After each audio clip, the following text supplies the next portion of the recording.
Guess what, guys? It's Tuesday, and I'm in the same outfit because it's really Tuesday of the week before. Okay, I'll stop. Anyway, today I'm actually going to post a no red ink, but I want to read chapter 7 with you. So if you'll bear with me and follow along, we are going to read chapter 7. Which I have to be honest with you, I'm very uncomfortable with these videos, and then reading on video is a whole nother ballgame. So, you gotta know I love you. Alright, chapter 7. Jem stayed moody and silent for a week. As Atticus had once advised me to do, I tried to climb into Jem's skin and walk around in it. If I had gone alone to the Radley place at 2 in the morning, my funeral would have been held the next afternoon. So I left Jem alone and tried not to bother him. School started.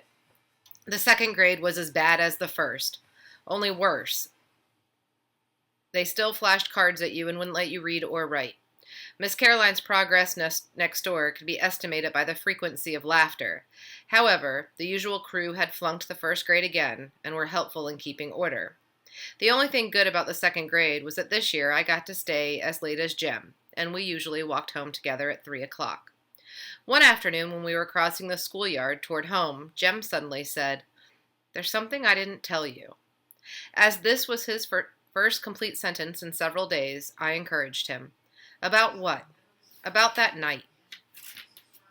"You've never told me anything about that night," I said.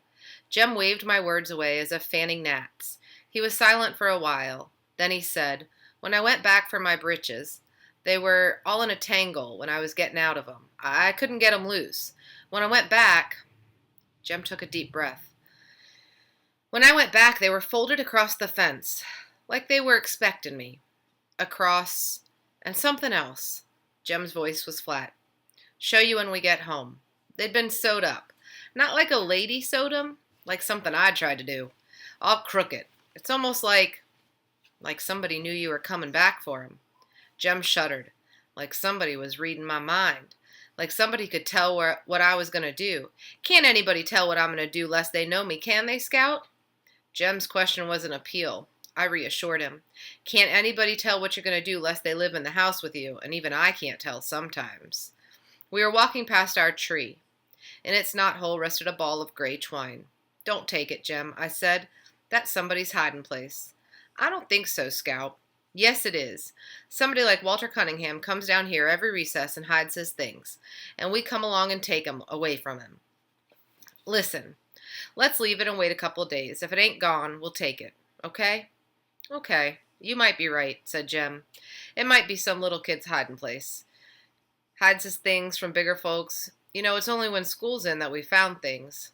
"Yeah," I said, "but we never go by here in the summertime." We went home. Next morning, the twine was where we had left it. When it was still there on the third day, Jem pocketed it. From then on, we considered everything we found in the knothole our property. So that's an interesting place to stop and really think. Do you think that somebody is leaving this stuff for them intentionally? And if so, why? What would be the purpose? Do you think if it is on purpose, is it with a bad intent? With a good intent? I don't really ever find random presents that I don't know where they come from. But if somebody gave me a present and didn't tell me it was from them, why would they do that? What would be the purpose? What type of person gives without wanting any kind of recognition? Just something interesting to think about. Continuing. The second grade was grim, but Jem assured me that the older I got, the better school would be. That he started off the same way, and it was not until one reached the 6th grade that one learned anything of value. The 6th grade seemed to please him from the beginning. He went through a brief Egyptian period that baffled me. He tried to walk flat a great deal, sticking one arm in front of him and one arm in back of him, putting one foot behind the other. You guys know. Oh, nope. Is it? Oh, yep, there you go. I hope you laughed. Wait, now I lost my spot. Oh, he declared Egyptians walked that way. I said if they did, I didn't see how they got anything done. But Jem said they accomplished more than the Americans ever did. They invented toilet paper and perpetual embalming, and asked where we would be today if they hadn't. Atticus told me to delete the adjectives and I'd have the facts. What does that mean, delete the adjectives and I'd have the facts? Think how many times we add things to something simple to make it seem more interesting, and then we're really not telling the truth anymore because we've just added to it to make it sound more interesting, more complex, more, I don't know, maybe more scary. I mean, look at what you're living through right now. Some of the adjectives are necessary, but are they all? And then on smaller scales, like when you are in conversations with your friends and, somebody screamed something at you or shouted at you, or, how you describe the tone they use, and all of those things we add, sometimes they take away from the real meaning of what actually transpired, what actually happened. I get caught up in that myself, especially right now. So you can't see, but I have to hide from my children back here. And I have to pause my TV, and I'm constantly watching it and trying to get rid of the adjectives and just get to the facts. And I think that's a difficult thing for all of us.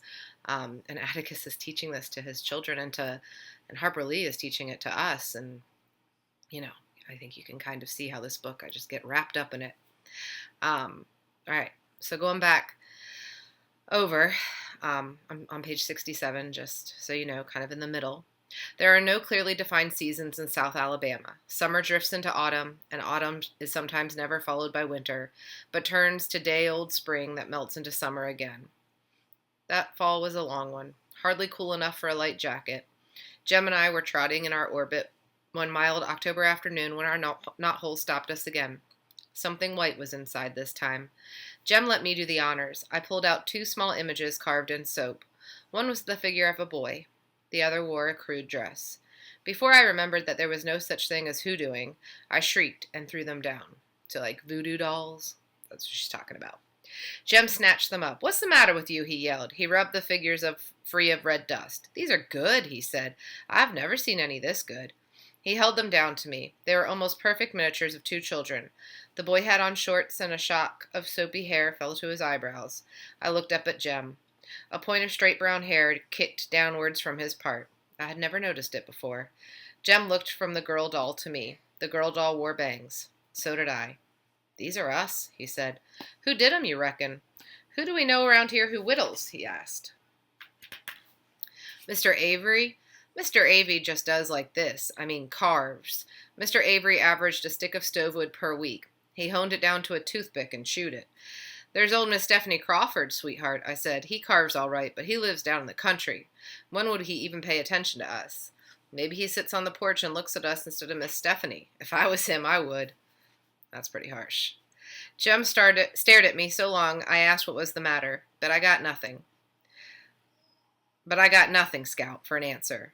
When we went home, Jem put the dolls in his trunk. Less than 2 weeks later, we found a whole package of chewing gum, which we enjoyed. The fact that everything on the Radley place was poison having slipped Jem's memory. The following week, the knothole yielded a tarnished medal. Jem showed it to Atticus, who said it was a spelling medal, that before we were born, the Macomb County schools had spelling contests and awarded medals to the winners. Atticus said someone must have lost it, and had we asked around. Jem camel-kicked me when I tried to say where we had found it. Jem asked Atticus if he remembered anybody who ever won one, and Atticus said no. Our biggest prize appeared 4 days later. It was a pocket watch that wouldn't run, on a chain with an aluminum knife. "You reckon it's white gold, Jem?" "I don't know. I'll show it to Atticus." Atticus said it would probably be worth $10, knife, chain, and all, if it were new. "Did you swap it with somebody at school?" he asked. "Oh, no, sir." Jem pulled out his grandfather's watch that Atticus let him carry once a week if Jem were careful with it. On the days he carried the watch, Jem walked on eggs. "Atticus, if it's all right with you, I'd rather have this one instead. Maybe I can fix it." When the new wore off his grandfather's watch and carrying it became a day's burdensome task, Jem no longer felt the necessity of ascertaining the hour every 5 minutes. He did a fair job. Only 1 spring and 2 tiny pieces left over, but the watch wouldn't run. "Ugh," he sighed. "It'll never go. Scout?" "Huh. You reckon we ought to write a letter to whoever's leaving us these things?" "That'd be right nice, Jem. We can thank 'em." "What's wrong?" Jem was holding his ears, shaking his head from side to side. "I don't get it. I just don't get it. I don't know why, Scout." He looked toward the living room. "I got a good mind to tell Atticus. No, no, I reckon not. I'll tell him for you. No, no, don't do that, Scout. Scout. He had been on the verge of telling me something all evening. His face would brighten and he would lean toward me. Then he would change his mind. He changed it again. Oh, nothing. Here, let's write a letter. I pushed a tablet and a pencil under his nose. Okay. Dear Mr. How do you know it's a man? I bet it's Miss Maudie. Been betting that for a long time.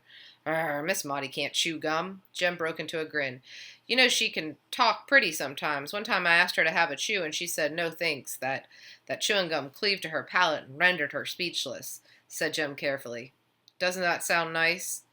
Yeah, she can say nice things sometimes. She wouldn't have a watch and chain anyway. Dear sir, said Jem, we appreciate everything which you have put in the tree for us. Yours very truly, Jeremy Atticus Finch. He won't know who you are if you sign it like that, Jem. Jem erased his name and wrote Jem Finch. I signed Jean Louise Finch, Scout, beneath it. Jem put the note in the envelope. Probably a good place to highlight because you have the full names of both kids there. Next morning, on the way to school, he ran ahead of me and stopped at the tree. Jem was facing me when he looked up, and I saw him go stark white. Scout! I ran to him. Someone had filled our knothole with cement. Don't you cry now, Scout. Don't cry now. Don't you worry, he muttered to me all the way to school. When we went home for dinner, Jem bolted his food, ran to the porch, and stood on the steps. I followed him. Hasn't passed yet, he said. Next day, Jem repeated his vigil and was rewarded. How do you do, Mr. Nathan, he said. Morning, Scout, Jem, said Mr. Radley as he went by. Mr. Radley, said Jem. Mr. Radley turned around. Mr. Radley, did you put cement in that hole in that tree down yonder? Yes, he said. I filled it up. Why'd you do that, sir? Trees dying. You plug 'em with cement when they're sick. You ought to know that, Jem. Jem said nothing more about it until late afternoon when we passed our tree and gave it a meditative pat on its cement, and remained deep in thought. He seemed to be working himself into a bad humor, so I kept my distance. As usual, we met Atticus coming home from work that evening. We were at our steps, Jem said. Atticus, look down yonder at that tree, please, sir. What tree, son? The one on the corner of the Radley lot coming from school. Yes. Is that tree dying? Why, no, son, I don't think so. Look at the leaves. They're all green and full, no brown patches anywhere. It ain't even sick. That tree's as healthy as you are, Jem. Why? Mr. Radley said it was dying. Well, maybe it is. I'm sure Mr. Radley knows more about his trees than we do. Atticus left us on the porch. Jem leaned on a pillar, rubbing his shoulders against it. Do you itch, Jem? I asked as politely as I could. He did not answer. Come on in, Jem, I said, after a while.